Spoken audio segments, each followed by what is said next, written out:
So in this we are studying enantiomeric excess, optical purity, methods of determination of enantiomeric excess. So moving on to next slide. In the asymmetric synthesis, what do you mean by asymmetric synthesis? So asymmetric synthesis is nothing but it is the chiral atom, prochiral unit, which converts into the chiral unit. Prochiral or achiral unit will be converting into the chiral unit.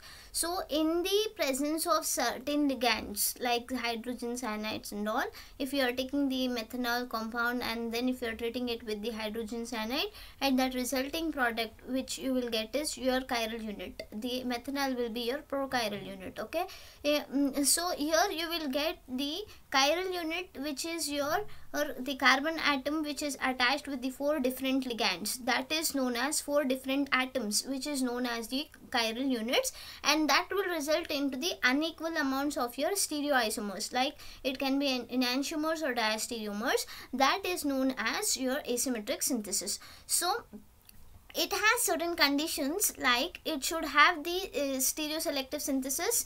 It will work out. It is a special case of this stereoselective synthesis, and it must be prochiral unit must be either the enantiotropic or diastereotopic phases or groups in the substrate molecules.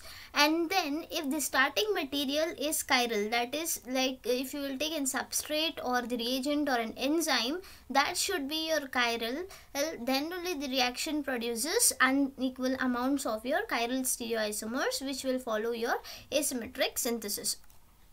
So in the enantiomeric excess, what happens here is the enantiomeric excess, it is the measurement of the purity which is used for the chiral substances. Okay, so if you are taking a racemic mixture in which there is the 2%, one enantiomer is excess than the other enantiomer, that is known as your enantiomeric excess.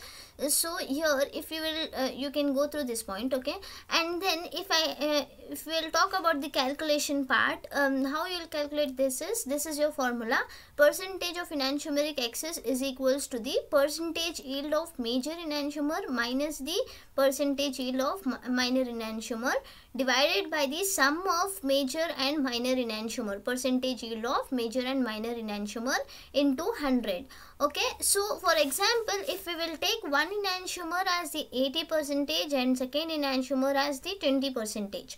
So if you are taking that, in major enantiomer will be your 80 and minor will be your 20, divided by again 80 plus 20, that is your 100 into 100, 100 gets cancelled, 80 minus 20 is your 60% of enantiomeric excess. So you are getting one enantiomer as your 60%. Okay, totally it will be 100%, right? So if suppose this is your one of the enantiomer, like if you are taking this as an R enantiomer, okay, R enantiomer, and then the S will not be your 40. In that 40% you have to divide by 2, and in that 40% will be of your racemic mixture. So in that also you have to divide that by 2, and then you will get S as your 20%, and again 20% will be your racemic. Okay, so in the next slide, for example, this can be the example of your asymmetric synthesis as well. So if you will take this molecule and then if you will rate it with the diethyl tartrate, okay, this is used for your epoxidation. You will study in the Sharpless epoxidation. So here minus DAT and TPHP, TI isopropyl, and then dichloromethane. If you will treat it at that time, what happens, there is the epoxidation which is taking place over here. One is your major product and the another one is your minor product. So again if you will do the calculation part, again you are doing the calculation of your percentage of your enantiomeric excess. So you will get 97.5% of your enantiomeric excess. So another formula is there. So in that what happens, percentage of enantiomeric excess is equals to 100 minus percentage of your racemic mixture. Okay, so here what happens, percentage, first you have calculated the percentage of enantiomeric excess is equals to 100 minus percentage of your racemic mixture. So if you will calculate this, you have to calculate your percentage of your racemic. So if you will calculate, you will get 2.5 as your percentage of your racemic mixture. So and then moving on to the next, it is your percentage yield of your major enantiomer. How you will calculate this is percentage of your enantiomeric excess plus half of the racemic. That is your percentage of your half of this is half of 2.5 is 1.25, right? So if you will do the sum of this, you will get 98.75. okay, and then minor, you will get to know it is your 1.25 percentage. If you will minus with the 100, you will get back your answer. Okay, and then moving on to next slide. So in the optical purity, so optical purity is nothing but it is for the describing the composition of the mixture of enantiomers. Composition, remember this is the composition of the mixture of your enantiomer. So here if you will calculate the percentage of your optical purity, you know that you have studied the optical rotation, right? And then if you will see here, the specific rotation of the mixture which is observed divided by the specific rotation and the maximum into 100. So here if you will see the same thing over here, this we have represented alpha of observed divided by the alpha of your maximum, that is a major product you will take, major enantiomer.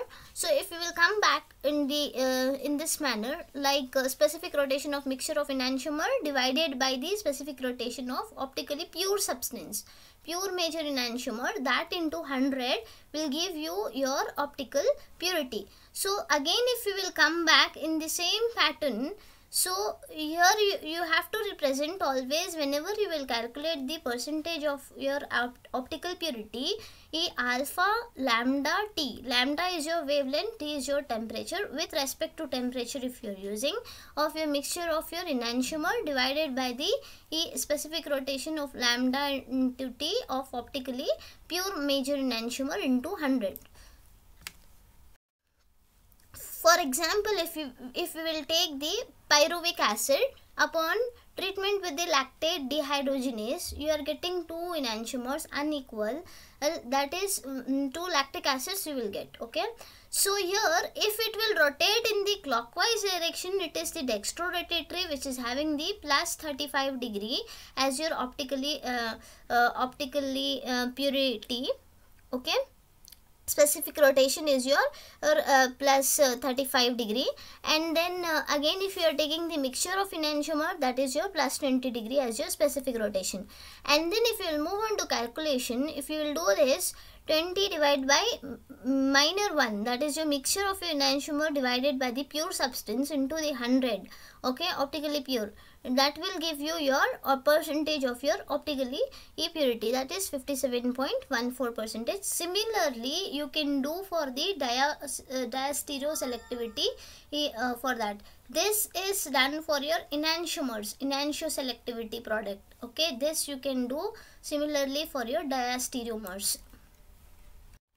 Moving on to next, it is the method of determination of enantiomeric excess. Here there are two methods, in which one is your biochemical method, another one is chemical method. So moving on to biochemical method, so suppose if we will take an amino acid and upon treatment with the acetyl chloride, acetylation in the presence of the base such as pyridine, what happens here is one molecule of your HCl gets cleaved out, resulting you in the two mixtures.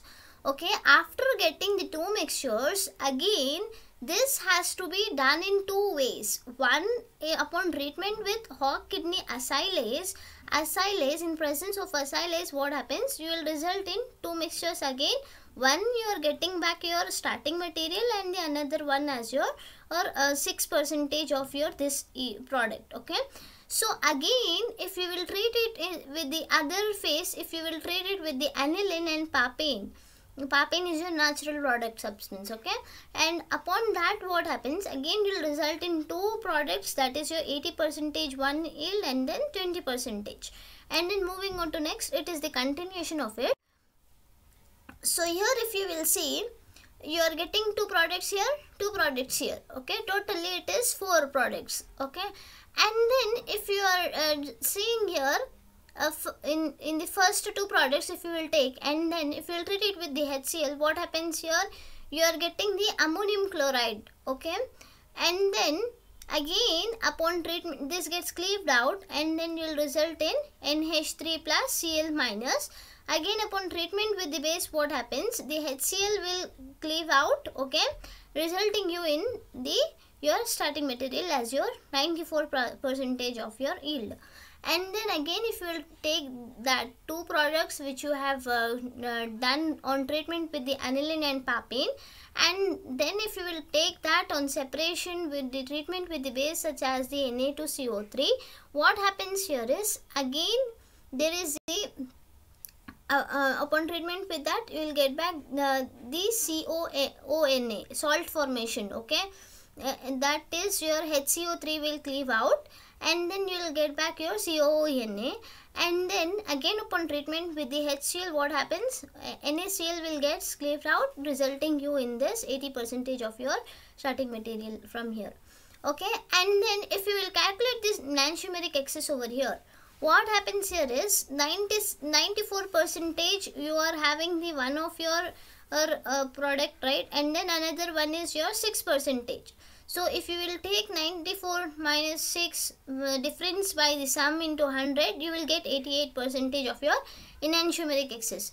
Again upon here if you will do 80 minus 20 and again divide by sum if you will do, you will get again 60% of your enantiomeric excess towards this side. And then moving on to next chemical method, again you are taking an amino acid.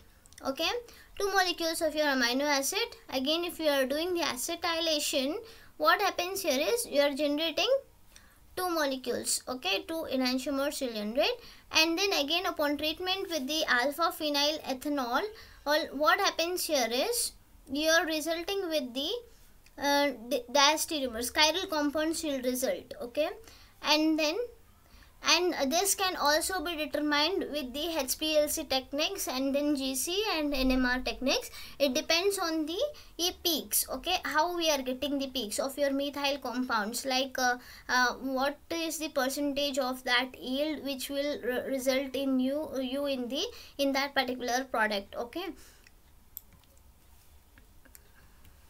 thank you. If you have any doubts, you can ask me in the comment box.